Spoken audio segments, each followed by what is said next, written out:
भागवत के महात्म्य में आता है कि आत्मदेव ब्राह्मण बड़ा कंजूस था। कंजूस उसे नहीं कहते जो कर कसर से जीता है, कंजूस उसे कहते हैं कि खर्च करने की जगह पर खर्च न करे और अनुचित ढंग से संग्रह ही संग्रह करे, उसे कंजूस कहते हैं। क्या गांधी जी को आप कंजूस कह सकते हैं? एक दातुन नीम का तोड़ के आए सरदार वल्लभ पटेल। दूसरे दिन दातुन तोड़ने जा रहे थे, बोले मत तोड़ो, मेरे पास कल वाला पड़ा है। तीसरे दिन तोड़ने गए, बोले मत तोड़ो, मेरे पास परसों वाला पड़ा है। मैं रोज दातुन करता हूँ, जितना काम में आता उतना टुकड़ा काट के फेंक देता हूँ, बाकी का काम में लेता हूँ। नीम के दातुन से बहुत सारे फायदे भी है। और सुबह सुबह नीम का दातुन चबा चबा के करे और थोड़ा सा उसका ही रस ले ले तो बहुत सारी पेट की खराबियां और बार बार बुखार आना है और बीमारियों का शिकार बनना, उससे आदमी बच जाता है। भारत के प्रथम राष्ट्रपति राजेंद्र बाबू यात्रा करते करते रांची पहुंचे। उनके पैरों में पीड़ा होने लगी। पीड़ा का कारण था कि चप्पल घिस गई। वो अहिंसक चप्पल पहनते थे। गौ की हत्या जो स्लाटर हाउसों में आजकल होती है, ऐसे चमड़े की चप्पल नहीं पहनते। जूते मिलते थे 10 किलोमीटर दूर।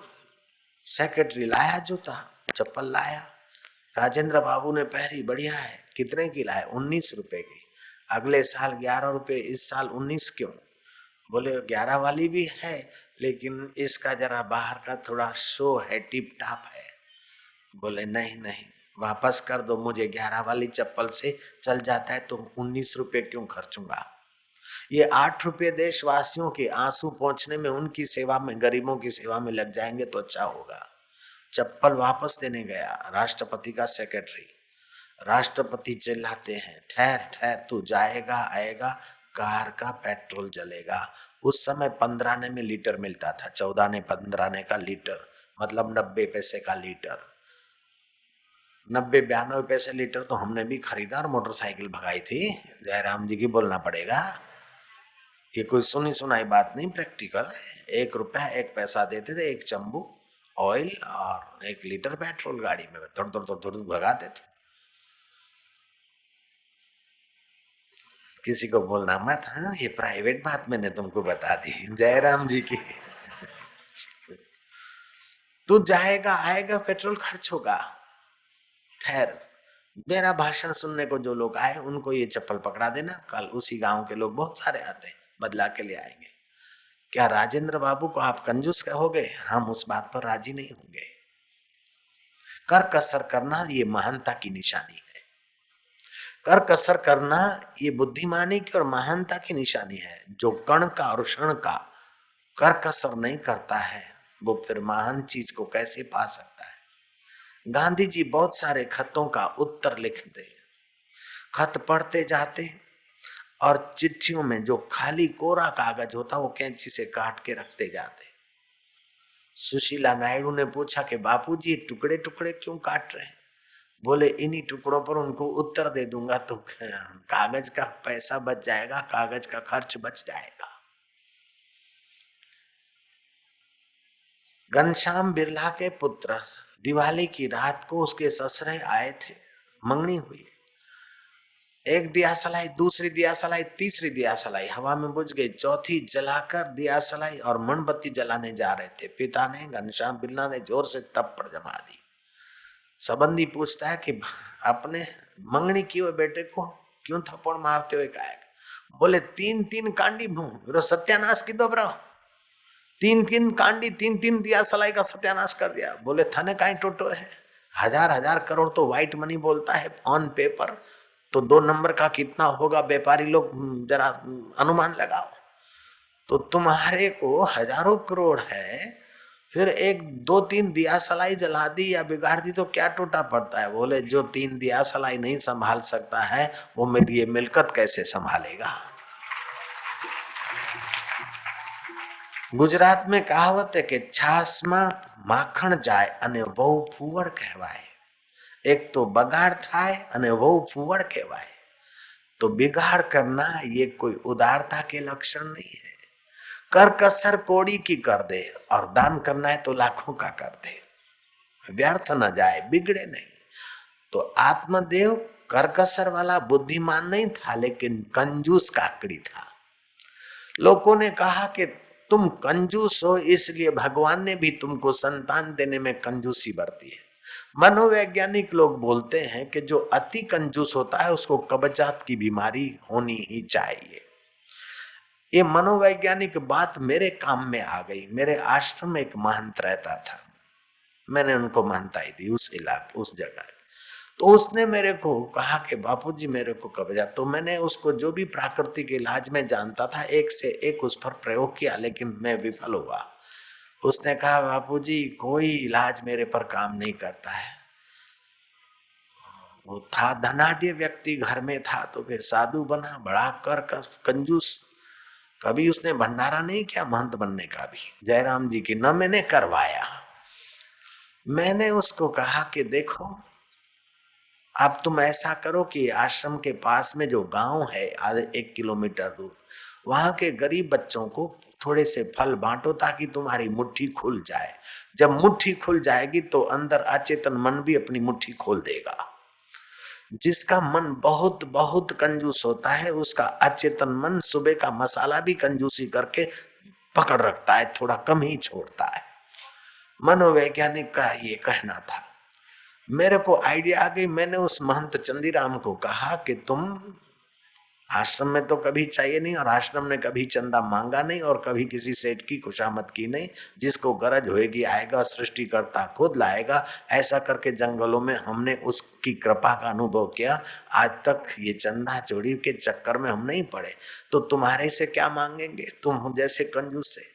हम तो नहीं मांगते, लेकिन तुम्हारे को कब्जियत की बीमारी मिटानी है तो गांव में बच्चों को फल बांटा करो। बोले कितना खर्चा होगा, जयराम जी बोलना पड़ेगा। मैंने कहा जो हो।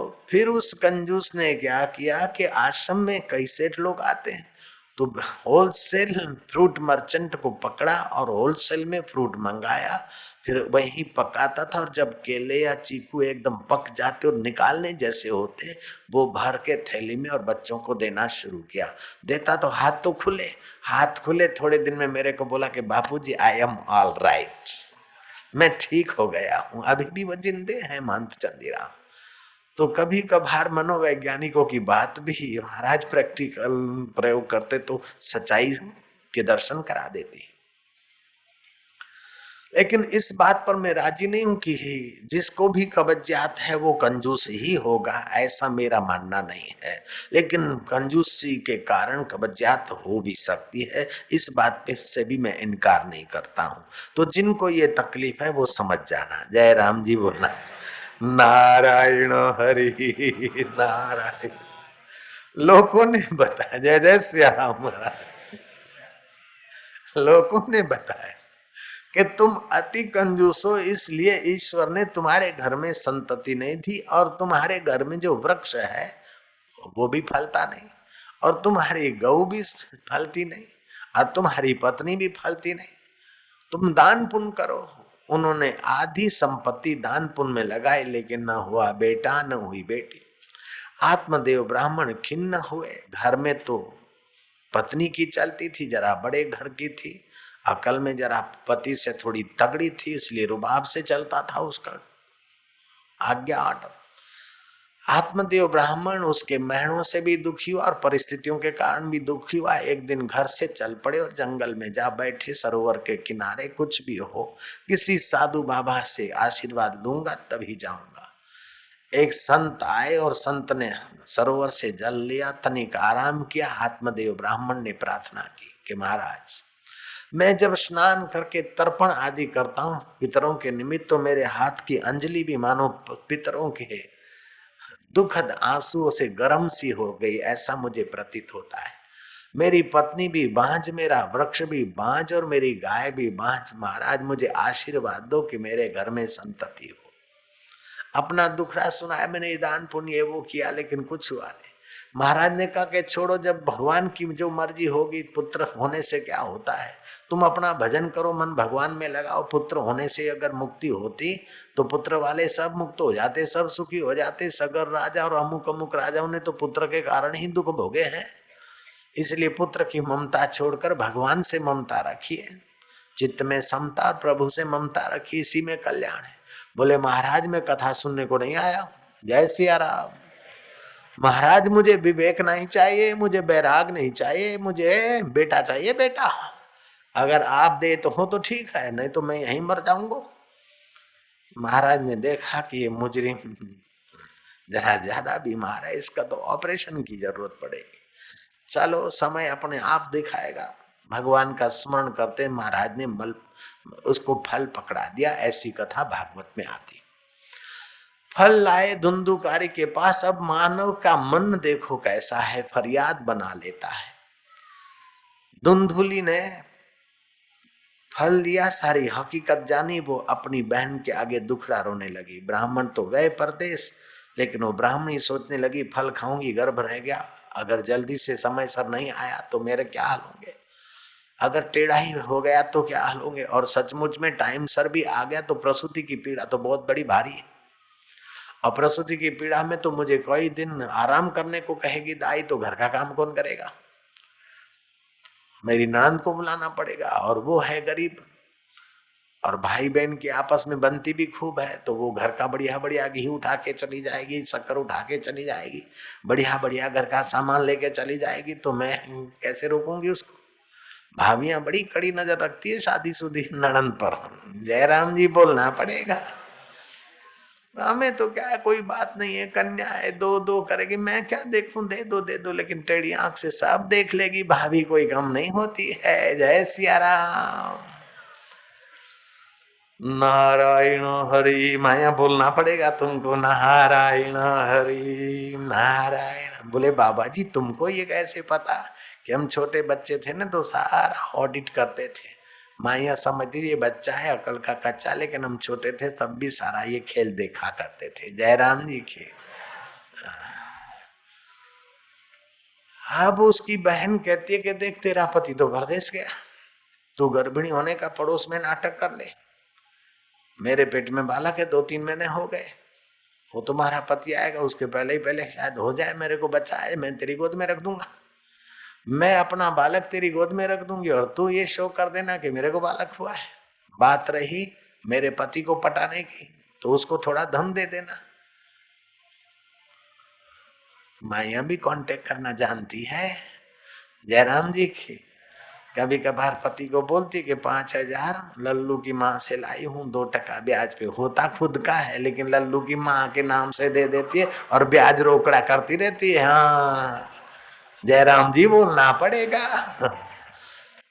अब समय हो गया ऐसा मान लेते हैं,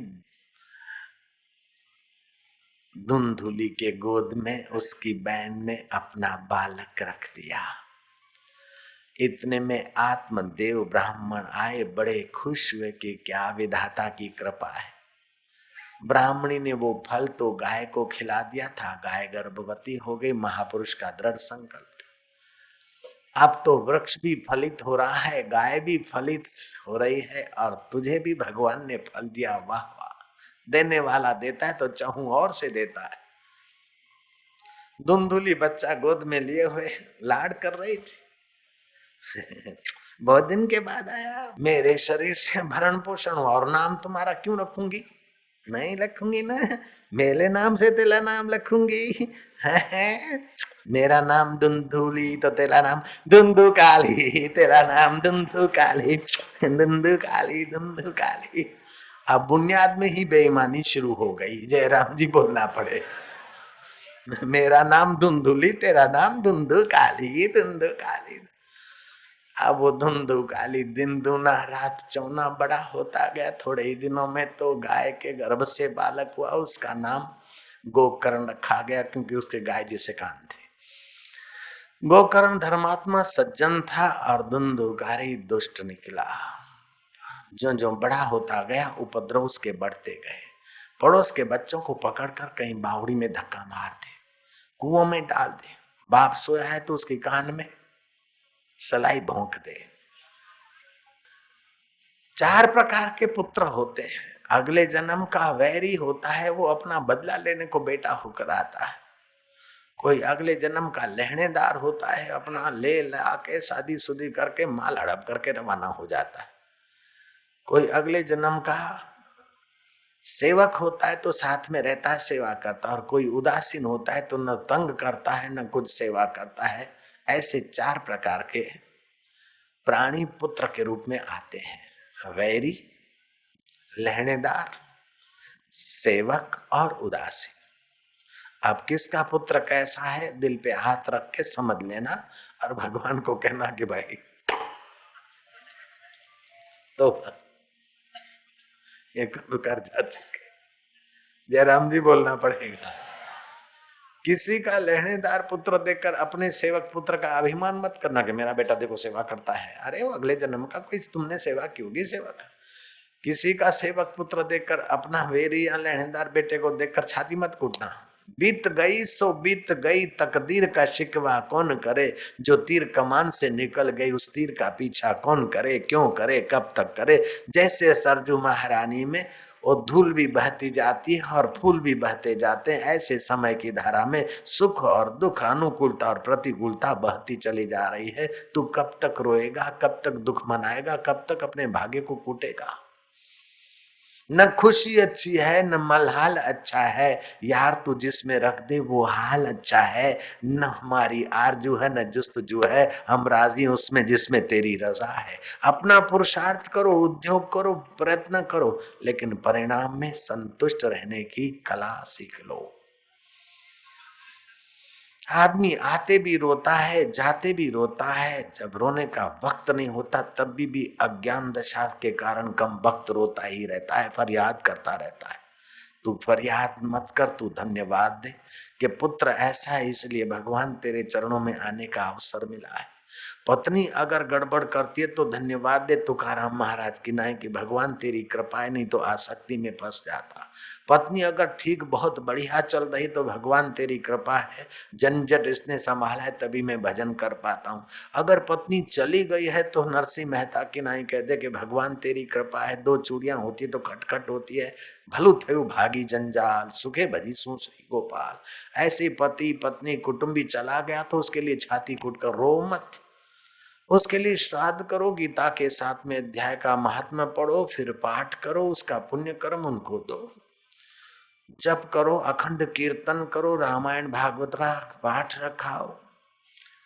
कम से कम 10,000 मंत्र गायत्री के अथवा 10-20,000 हरिनाम जप करके उसकी सदगति के लिए प्रार्थना करो।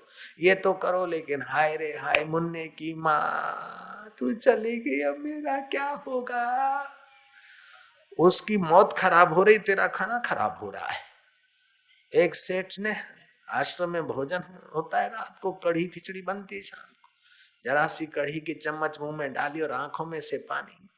पूछा क्यों भाई, कढ़ी अच्छी नहीं लगती? बोले नहीं, कढ़ी तो बहुत बहुत बढ़िया वंडरफुल बनी, बहुत अच्छी बनी। तो फिर रोते क्यों? बोले आज से 12 साल पहले मुन्ना की माँ ने ऐसी कढ़ी बनाई थी, उसकी याद आ रही है। अब 12 साल पहले वो गई बिचारी, अभी तू याद करके खाना खराब क्यों कर रहा है भाई? नारायण हरि बोलो ना माया, तुम बोलती नहीं। नारायण हरि नारायण हरि। तो किसी को पत्नी की याद आती, किसी को गए हुए पति की याद आती, पुत्र की याद आती। जब याद आए पुत्र की, पति की, कुटुंबी की, तो कह देना कि तुम्हारा शरीर पंच भौतिक था, वो 5 भूतों में लीन हो गया, लेकिन तुम्हारा जीवात्मा अमर है और वो परमात्मा का सनातन अंश है। मेरे जैसे पिता तुमको बहुत मिले होंगे अथवा मेरे जैसी पत्नियां तुमको बहुत मिली होगी, आपका जो भी संबंध हो मृतक से। मेरे जैसे पुत्र आपको बहुत मिले होंगे और बहुत बार आप किसी के पुत्र हुए होंगे। सचमुच में तो आप ईश्वर के पुत्र हैं। अपने ईश्वर को याद करके आप ईश्वर के शरण में चले जाइए और सद्गति प्राप्त कीजिए। और मुझे भी आशीर्वाद कीजिए कि मैं भी संसार को सपना मानकर अपने चैतन्य सच्चिदानंद परमात्मा को अपना मानकर मैं भी मुक्ति के रास्ते जाऊं, लवरी लवर के चक्कर में ना पड़ूं, दूसरी लाने के चक्कर में ना पड़ूं, 84 के चक्कर से निकलने के रास्ते पर चलूं। आप मुझे ऐसा आशीर्वाद कीजिए और आप भी आसक्ति छोड़कर परमात्मा के रास्ते जाए। आप धुंधुकारी बड़ा हो गया होगा, उधर ही चलते अपन। धुंधुकारी इतना तूफानी हुआ, इतना उद्दंड हो गया कि आत्मदेव ब्राह्मण के नाक में दम आ गया। एक दिन आत्मदेव ब्राह्मण अपना हृदय खोलकर गोकर्ण पुत्र के आगे दुखड़ा रोया कि सन्यासी तो मुझे मना कर रहे थे, लेकिन मैंने हठ ली थी, साधु की बात टाली। योग वशिष्ठ में आता है कि हे राम जी, संत की आज्ञा का उल्लंघन करके, ब्रह्मवेता संत की आज्ञा का उल्लंघन करके ऐसा कौन व्यक्ति जो त्रिभुवन में सुखी रह सके, शांति पा सके। गुरवाणी कहती है, संत का निंदक महा हत्यारा, संत का निंदक परमेश्वर मारा, संत के निंदक की पूज्य न आश, नानक संत का निंदक सदा निराश। जेको जन्म मरण ते डरे, साध जिना की शरणी पड़े, जेको अपना दुख मिटावे, साध जिना की सेवा पावे। मैंने साधु की सेवा तो नहीं पाई, लेकिन मैंने हठ करके जबरन फल लिया, उस फल ने मेरा जीवन विफल कर दिया। इससे तो पत्थर पैदा होता तो अच्छा था। अब मैं तो बड़ा दुखी हूँ। बुद्धिमान गोकर्ण ने कहा कि पिता, ये संसार सारा कर्मों का खेल है। बहती नदी में तिनके और लक्कड़ के टुकड़े कभी कभार साथ होते और फिर धारा में बिखर जाते। ट्रेन में, रेल में कुछ पैसेंजर साथ होते, अपनी अपनी मुसाफरी, अपना अपना स्थान आते बिछड़ जाते। ऐसे ही कर्मानुबंधने मनुष्य लोग के कर्म के अनुबंध से लोग मिलते, फिर अपने अपने कर्म के अनुसार बिछड़ जाते।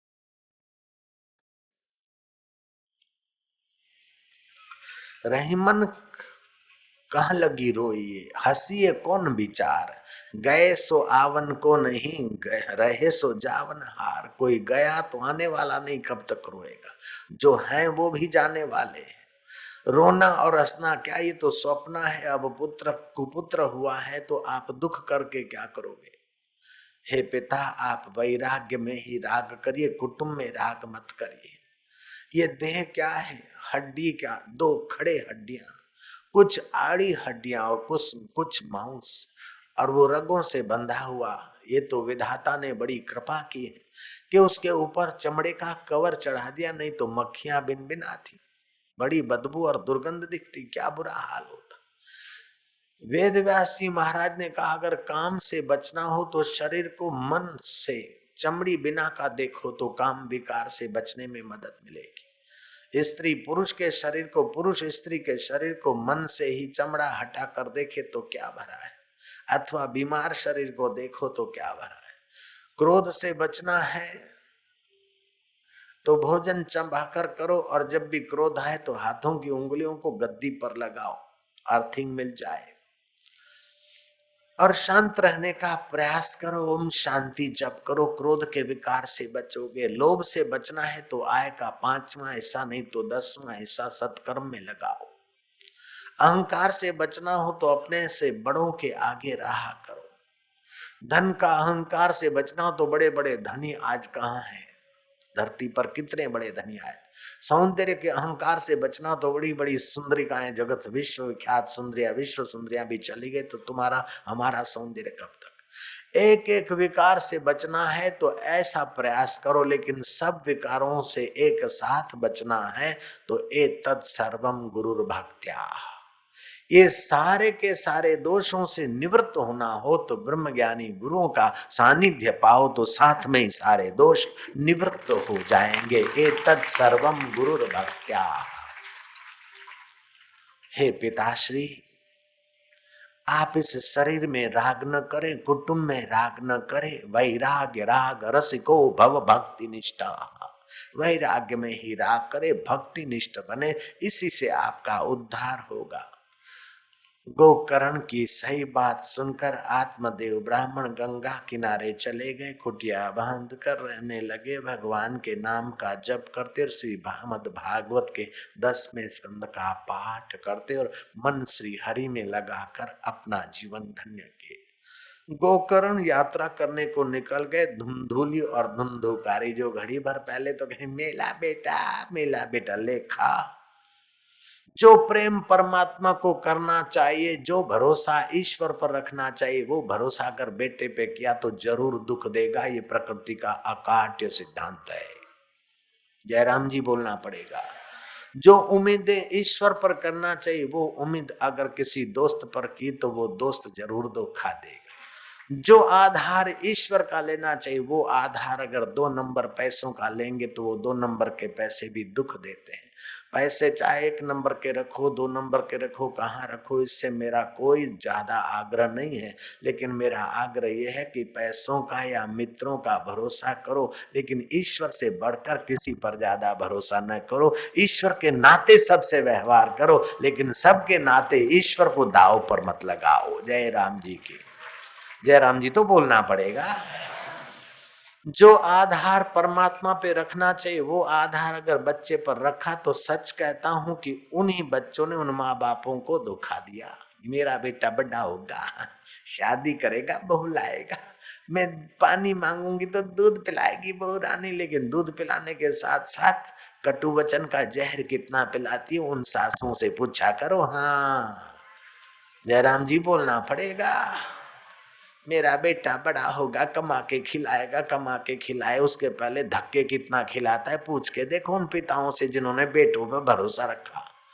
बेटों को खिलाओ पिलाओ पढ़ाओ लिखाओ, लेकिन ये मुझे सुख देंगे, इस बुद्धि से किया तो दुख जरूर मिलेगा।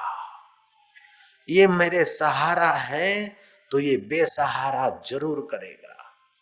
मैंने तो कई लोगों के जीवन में झांका और अपने कुटुंबी मित्र स्नेही सगों के जीवन में भी झांका और अपने जीवन में भी झांका कि जिस पर ज्यादा थोड़ा सा भरोसा किया, उसके भरोसे का फल मेरे को मिले, उसके पहले मैंने इस बात को याद करके सावधानी बरती।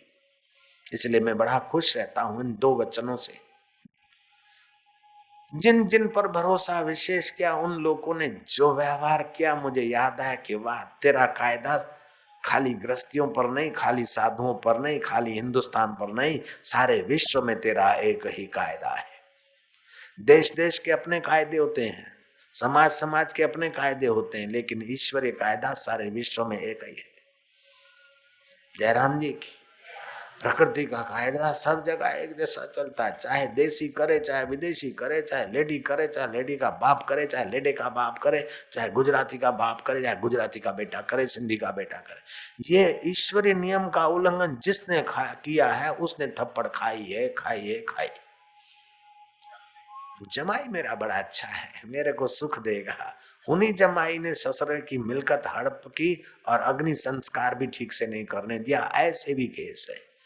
जिन ससुरों ने जमाइयों पे भरोसा किया, मेरी बेटी है बेटा नहीं तो ये जमाई मेरे को सुख देंगे, उन जमाइयों ने धोखा दिया। शब्द तो वहां सड़ता रहे लेकिन मिलकत के लिए लड़ते रहे। और जिन्होंने कहा कि ये मेरा अमुक शिष्य है, अमुक चेला है, ये संपत्ति मेरा ये करेगा, उस गुरुओं को भी ऐसे चेलों से धोखे खाने पड़े। ऐसा भी इतिहास आपको देखना हो तो मिल सकता है। इसलिए कृपा करके ईश्वर से अधिक मूल्य किसी भी व्यक्ति, किसी भी परिस्थिति, किसी भी धन या सत्ता को न दो। अगर देते हो तो अंत में रोना ही पड़ेगा। जो भरोसा ईश्वर पर करना चाहिए, जो स्नेह ईश्वर पर को करना चाहिए, जो प्रेम ईश्वर को करना चाहिए, वो प्रेम अगर अपने सुख के लिए किसी वस्तु को, किसी व्यक्ति को, किसी परिस्थिति को किया और भरोसा रखा, तो जैसे आप स्टूल पे खड़े होते और जो ही ऊपर उठते हैं तो स्टूल खींच लिया जाता है तो आप धबाक से गिर जाते हैं। ऐसे ही आप अगर और भरोसा करके किसी पर ऊपर उठना चाहते तो तुरंत स्टूल खींच लिया जाता है। ये 1-2 की बात नहीं है, सारी सारी मानव जात के साथ ये कुदरत का अफर कानून काम करता है। जय राम जी की।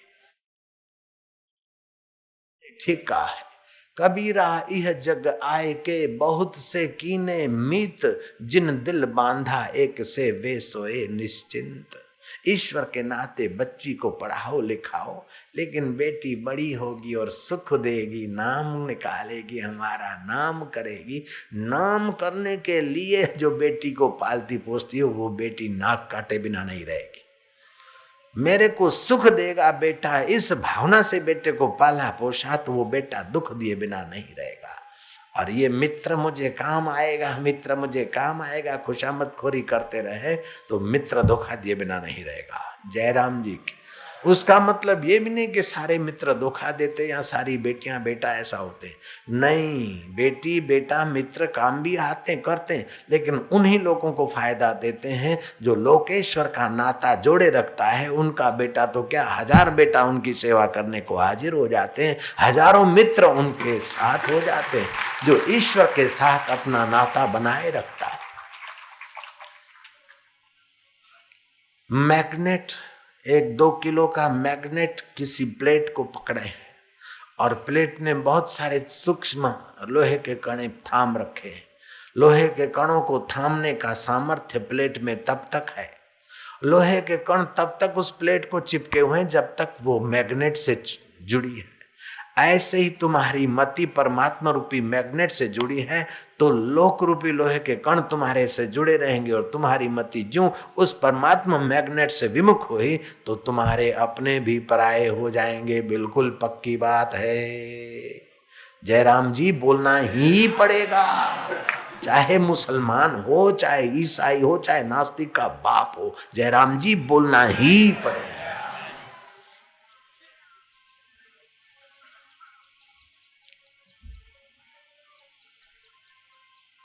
अब वो माँ को सताने लगा, मेरा बेटा है, मैंने धारण किया, मेरा बेटा, मैं धुंधुली, मेरा बेटा धुंधु काली, धुंधु काली। भूल कर भी उन खुशियों से मत खेल जा भांजे, भूल कर भी उन खुशियों से मत खेलना जिनके पीछे लगी हो गम की कतारें। जिनको पाकर बहुत खुश हो रहे हो, समझ लेना कि तुम दुख को बुला रहे हो। जयराम जी की। जिन चीजों को, जिन मित्रों को, जिन पुत्रों को, जिन परिवार को, जिन यारों को, दोस्तों को पाकर आप बहुत चिपक रहे, तेरे बिना क्या जीना, तो समझ लेना कि दुख का पहाड़ आप बुला रहे हो। जो स्नेह परमेश्वर को करना चाहिए वो अगर लवरी की बॉडी को किया या लवर के बॉडी को किया तो जरूर जल्दी कमजोरी आएगी और झगड़ा बिल्कुल होके ही रहेगा। एक बाबा जी भिक्षा लेने गए थे, मस्त जय जय सिया राम, लेकिन कौन सुने उस सीधे साधे सियाराम वाले बाबा की आवाज। अंदर झगड़ा हो रहा है। वो बोलता है मैंने बड़ी गलती की शादी करके, रान मेरे को क्या पता कि ऐसी ज्वालामुखी मिलेगी। वो बोलती है मैंने अपना जीवन गंवाया, मुझे क्या पता कि तुम्हारे जैसा आदमी ऐसा निकलेगा। अंदर झगड़े की धमाधमी फायरिंग हो रही थी एक दूसरे पर। बाबा जी ने देखा कि फायर ब्रिगेड तो बाहर की आग बुझाती, लेकिन साधु बाबा तो घर की आग बुझाते।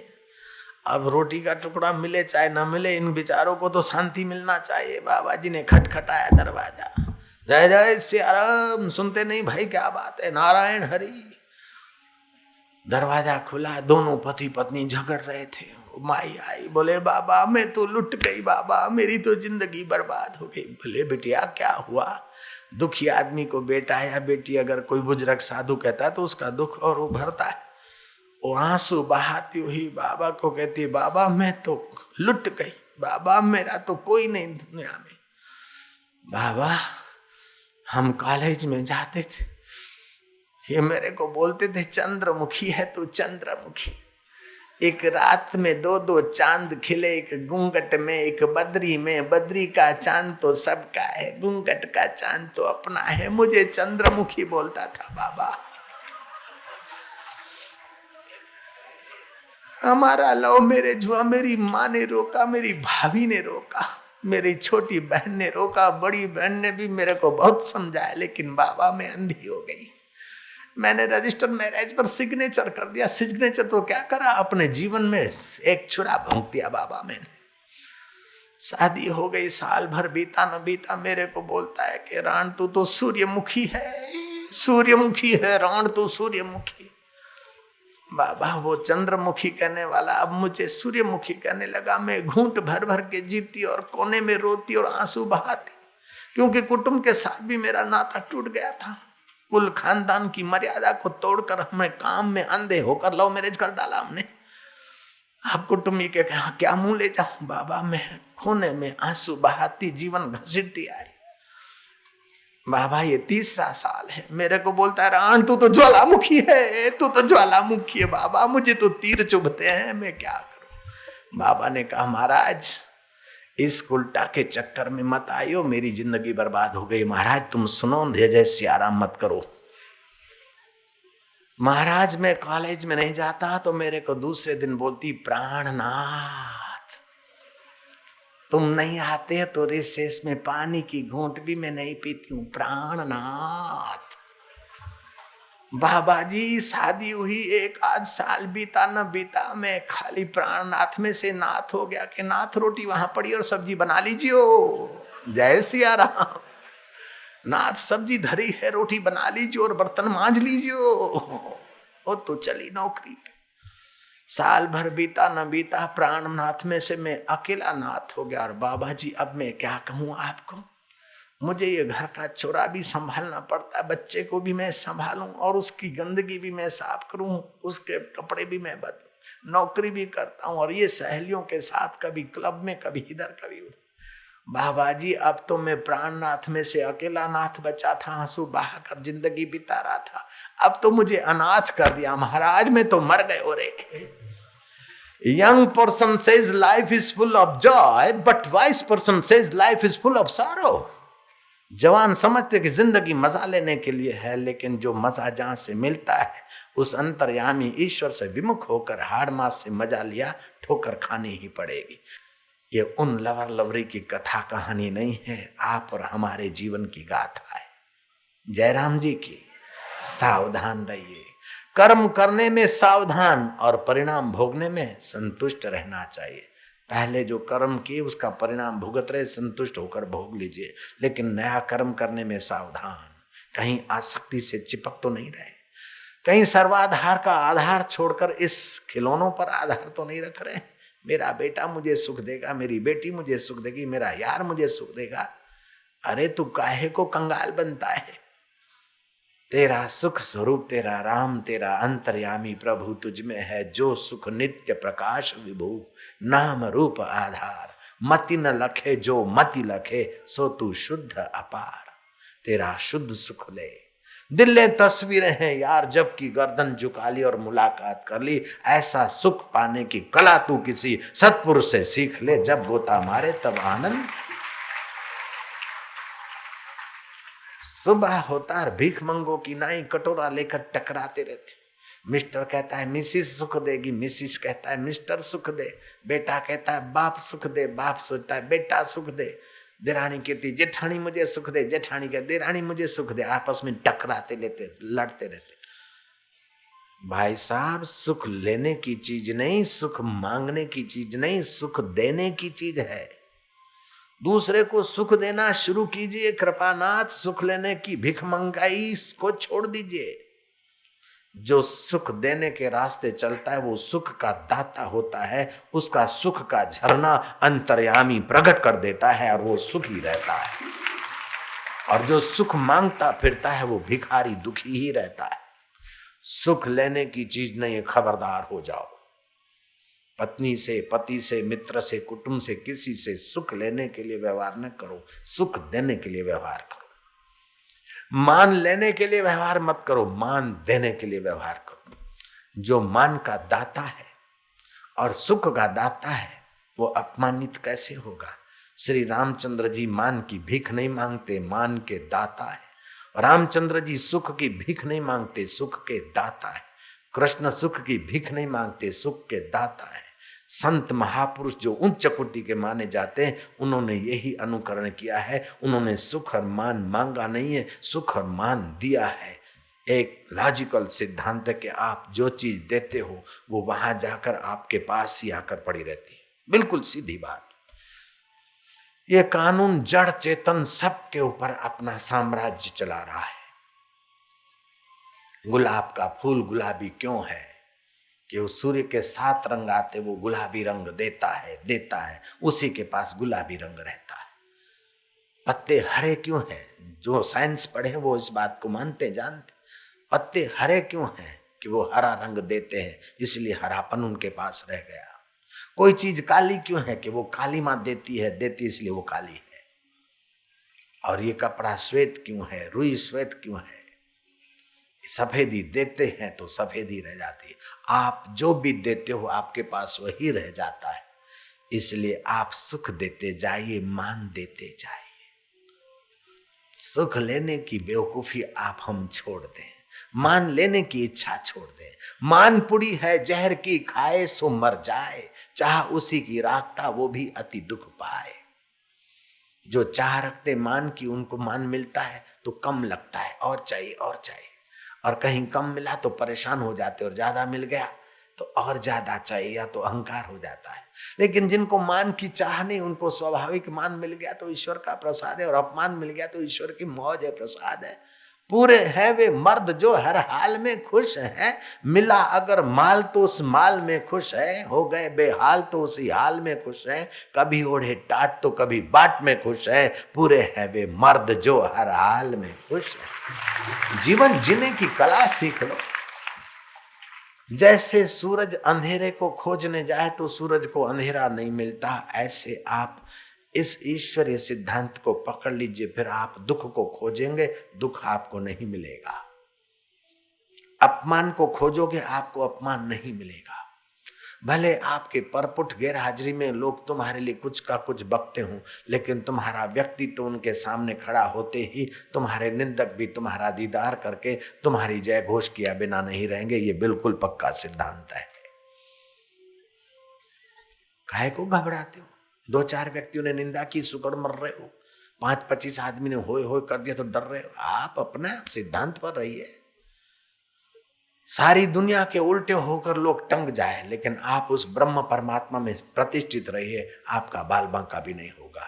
ये विघ्न, बाधा और निंदा और मुसीबतें बाहर से तो जहर की लगती है, लेकिन अंदर से अमृत की बनी हुई है। जय राम जी की आपका बल बढ़ाने के लिए आती है। आप उस आत्मदेव में जड़े गहरी डालिए। सुबह का अरुणोदय हुआ, किरणों ने पौधों को छुआ, पौधे थनगनित हो रहे, घबरा रहे। किरणों ने पूछा, वत्स क्यों घबरा रहे हो? किरणों ने पूछा स्नेह से, बेटे क्यों घबरा रहे हो? पौधों ने कहा कि रात्रि के तूफान ने लंबे लंबे वृक्षों को धराशायी कर दिया, हम इसलिए डर रहे। तूफान ने धराशायी उन्हीं वृक्षों को किया वत्स जिनकी जड़ें कमजोर थी। दूसरे वृक्ष खड़े हैं, उनसे भी बड़े बड़े खड़े और उनसे छोटे तुम भी खड़े हो, तुम क्यों नहीं धराशायी हुए? धराशायी वही वृक्ष हुए वत्स जिनकी जड़ें कमजोर थी। तो इस तूफान ने तुमको सचेत किया कि तुम अपनी जड़ें गहरी डालो। ऐसे ही दुख और सुख, मान अपमान रूपी तूफान आपको सावधान करता है कि आप अपने जड़ें पर ब्रह्म परमात्मा के ज्ञान में गहरी डालिए, ताकि मौत का बाप भी तुम्हें दुखी न कर सके। जा मरने ते जग डरे, मोरे मन आनंद, कब मरिए कब मिलिए, पाइए पूर्ण परमानंद।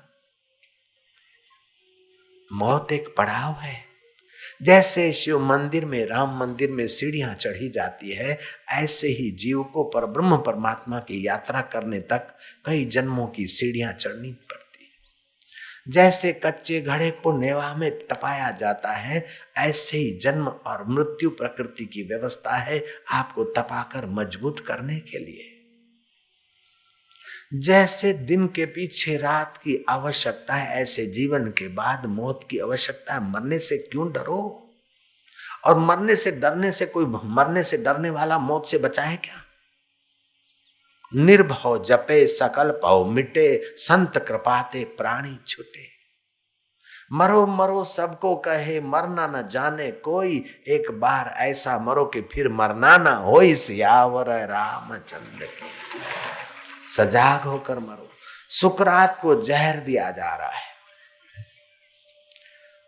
जहर घोटने वाले आराम से घोट रहे। सुकरात उठ खड़े हुए कि पागलों क्या कर रहे हो, समय हो गया है, 5 बज रहे हैं, कब तुम जहर दे पाओगे? बोले हम जानबूझकर धीरे धीरे घोट रहे ताकि तुम्हारे जैसा आदमी 2 श्वास और ले ले। बोले क्या हो जाएगा, जी कर देख लिया और मर के भी देख लेंगे।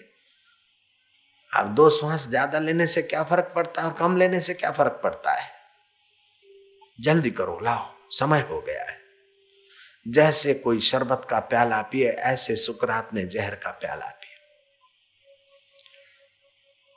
मैं धुंधुकारी के पास तुम्हें जल्दी से ले चलता हूं। धुंधुकारी ने मां को सताया, मां कुएं में कूद मरी। धुंधुकारी ने धन संपदा खोद कर ले ली और 5 कुल्टा स्त्रियों को लाया। कुल्टाओं ने उसकी संपत्ति हड़प कर दी। ये चाहिए, खपे खपे में उसको खपा दिया। एक दिन बड़े घर से वो कोई ज्वेलरी चुरा कर लाया। 5 रास्ते जाने वाली कुल्टाओं ने देखा कि ज्वेलरी तो लाया है, लेकिन पकड़े जाएंगे तो हो सकता है कि पुलिस हमको भी रिमांड पर ले ले। उन 5 कुल्टाओं ने उसे खूब दारू बारू पिलाकर सोते सोते धुंधुकारी को मार डाला।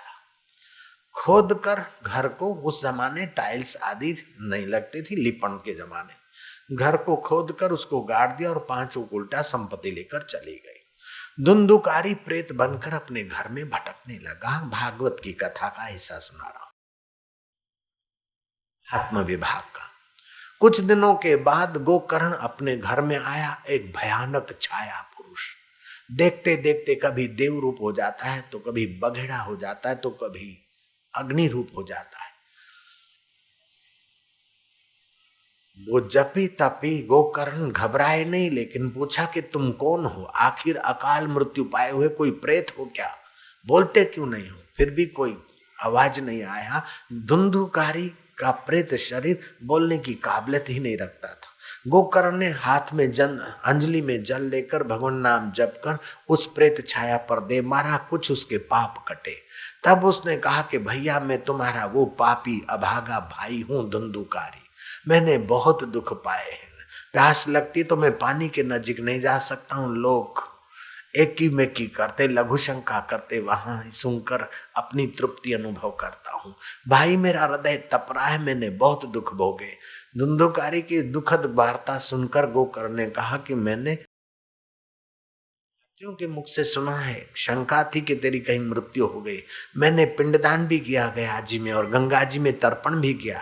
बोले 1000 तर्पण कर लो, 1000 पिंड दान कर लो। मैं कोई साधारण पापी होता तो मेरी सदगति हो जाती। मैं बहुत क्रूर था, माँ का हत्यारा और निर्दोष बच्चों को कुएं और बावड़ी में फेंकने वाला, सोए हुए पिता के आंख में और नाक में सलाई भोंकने वाला, उंगली डालने वाला और मुर्दों के हाथ में रखकर भोजन खाने वाला, कुल्टाओं के चक्कर में फंस मरने वाला, मैं शराबी कबाबी। मैंने कर्म करते समय पीछे मुड़कर नहीं देखा, लेकिन अभी उसके ताप से तप रहा हूं। भैया मेरे उद्धार का उपाय करो। गोकर्ण ने कहा रात बीती चली जा रही, तुम अभी आराम करो, कल सुबह ब्राह्मणों से विचार विमर्श करके तुम्हारे उद्धार का उपाय करेंगे।